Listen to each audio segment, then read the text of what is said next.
ఇల్లు కొనాలనుకుంటున్నారా? చిన్న చిన్న జాగ్రత్తలు పాటిస్తే మీరు ఆదా చేసుకోగలుగుతారు. ఆదా అంటే వందల్లో వేలల్లో కాదు, లక్షల్లో కూడా ఆదా చేసుకోవచ్చు. అందులో ఒకటి, ఇల్లు ఎవరి పేరుపై కొనాలి.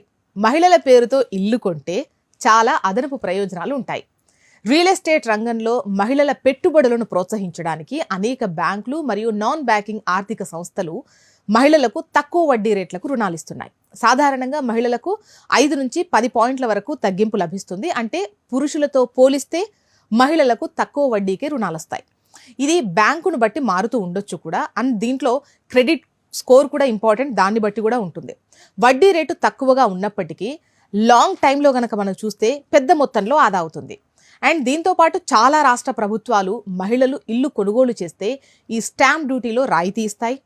ఆస్తి యొక్క ఉమ్మడి యజమానులు కూడా ఈ